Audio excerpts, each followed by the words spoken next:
you think the lack of fatherhood fuels the crisis of abortion in our country? I think if you look at any host of social, cultural, public safety issues across the country, you can draw a pretty straight line back to a lack of fathers being in the home. When it specifically comes to abortion, it's amazing to look at the statistics on this, because depending on who you're listening to, 60% is a pretty good number.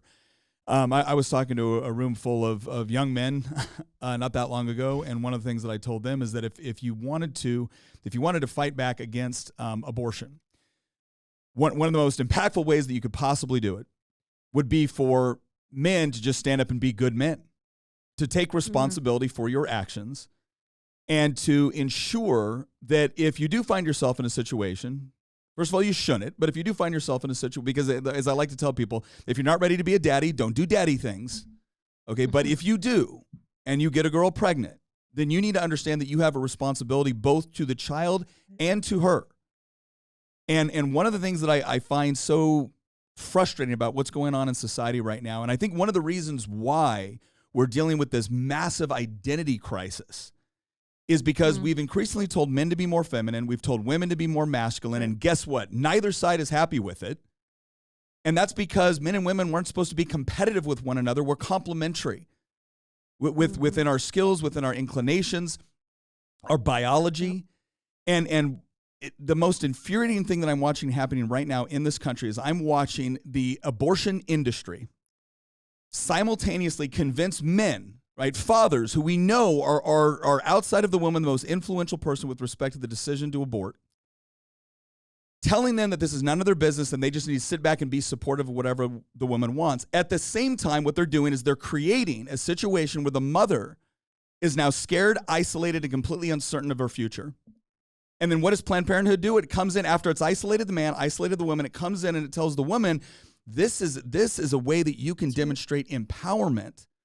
And not only is it a necessary thing, it is a morally good thing, because this is going to be better for you and probably better for the child anyways, because you're not ready for this. And I'm sitting here looking at men saying, wait a second.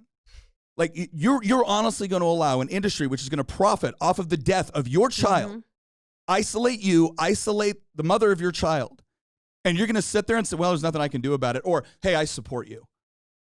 Give me a break. I don't know what we call that, but it isn't manhood. It is not manhood. Yeah. Step up, be a man, be there for your children, be there for the mother of your children. And I think if we could accomplish that, and the beautiful thing about that, it doesn't require legislation. Right. It just requires men to once again embrace their responsibility within this role, within this relationship, within this family unit. Again, you don't got to ask permission. Just go do it. Do you think the crisis with fatherhood just stems purely from the abortion industry's lies of neutering men, telling men they don't have an opinion, sit down, shut up when it comes to this? Well, I guess you can have an opinion if you're pro-choice, but if you're pro-life, not to have an opinion. If you look at critical theory, and you look at Marx, and you look at their view of the family unit, they actually saw the family unit as a positive detriment to society. They saw it as something that was standing in the way of them being able to create the new socialist person that was going to ensure greater equity and equality within society, and it was going to lead to a stateless environment where everyone's going to be happy and have plenty of food and clothing and healthcare and everything else. But they honestly saw the family unit as an impediment to that. This idea that we just take it for granted that the family unit is a good thing and a positive thing and essentially the building block of the rest of society is no longer taken for granted by a lot of people. And even more so with this idea that what is the man's role in modern society? Because we live in this world where all of a sudden men are being relegated to this position where they're essentially to blame for everything and they're good for nothing. And I think a lot of young men are hearing this message, and they're checking out. And they're especially checking out because this all comes with a worldview which says that, oh, by the way, there's no inherent objective reality. There's no objective moral law, and there's no ultimate meaning or purpose to the universe. That's it. We're all here by accident, and it's fostering this kind of hedonistic, view of the world where, hey, look, all you are is a bag of cells, then you respond to stimuli, and so this is all about just having as much fun and as much pleasure as you possibly can, and then you die and that's it.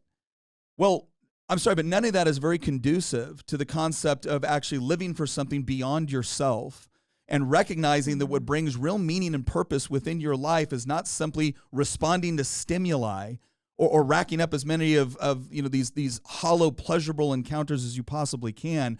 What really brings meaning and purpose, and again, I believe from my worldview, it's serving God, it's recognizing an objective truth and morality about the world, and then it's operating within that framework that we all understand and know is there.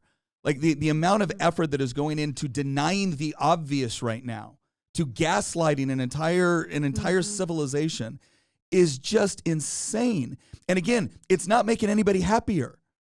And so I think when we look at that sort of philosophy combined with a government which has increasingly decided that it is its role, and it's now going to interfere in areas that we used to always reserve for the individual, the family, the church, the civic organization, or even the local community. No. Now it's going to be wise politicians and bureaucrats that will ensure greater equity and equality across the board.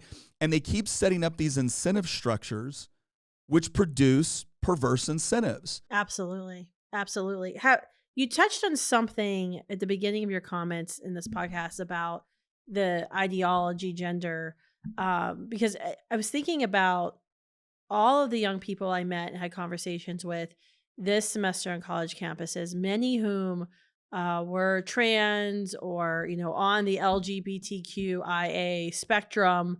And it was very clear from the conversations I was having that these kids are unhappy. And many of them very openly speak about the trauma they've endured in their life. How do you think the lack of fathers or the fatherhood crisis is affecting that? Is affecting this suddenly this wave of like 25% of Gen X is like on the spectrum of LGBTQIA, which is just statistically impossible from every other records we've ever seen throughout human history. Well, it's amazing the degree of sexual abuse that takes place in environments that people just don't anticipate or even recognize that it's happening. But there is a great deal of sexual abuse that happens to kids at a very young age, and obviously this just creates an incredible degree of mental trauma. And there was one of the most interesting and just gut-wrenching interviews I ever saw. Like you're just sitting there just furious as you're watching this interview. And it was of a convicted child molester who was explaining how he selected his victims. And one of the first things he says is, if I saw a child with a strong father in the picture, I never went after that child.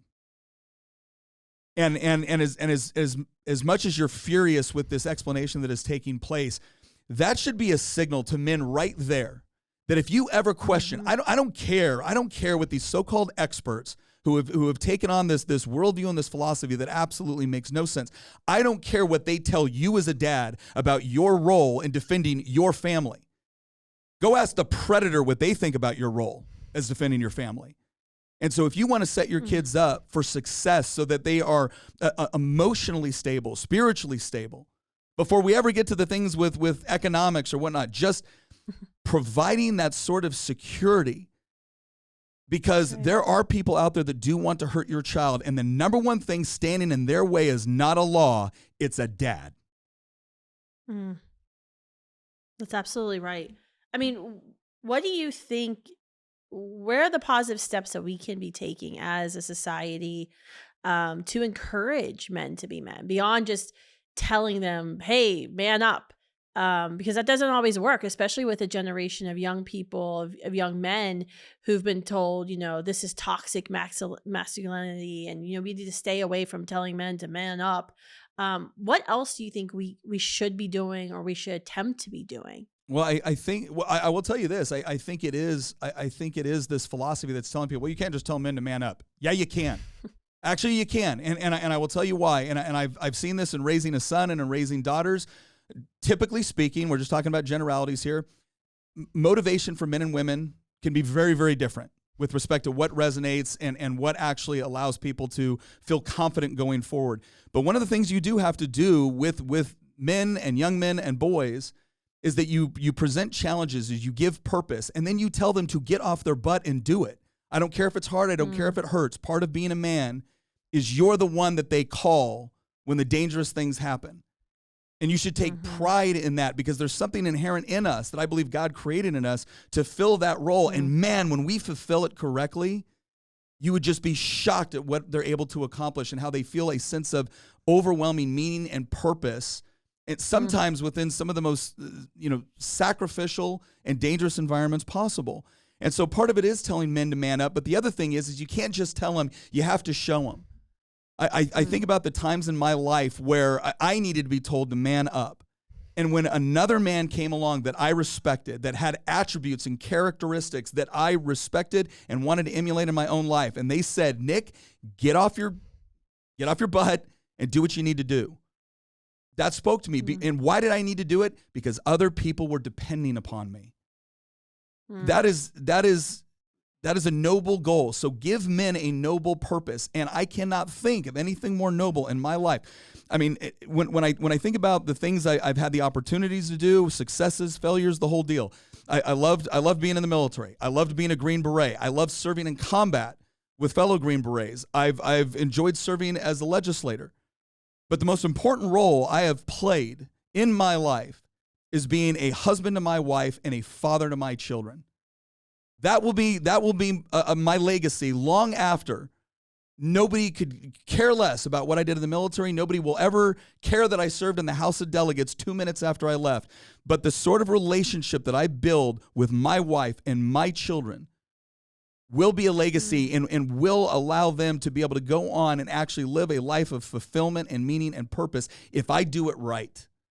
And so I think men don't need less responsibility. We need to take on more, and we need to actually embrace that responsibility. But again, we have to, those of us who believe it, better live it out and demonstrate it in a way that they can look at the way we live our life and say, I don't know what it is about that, but it works and I want it.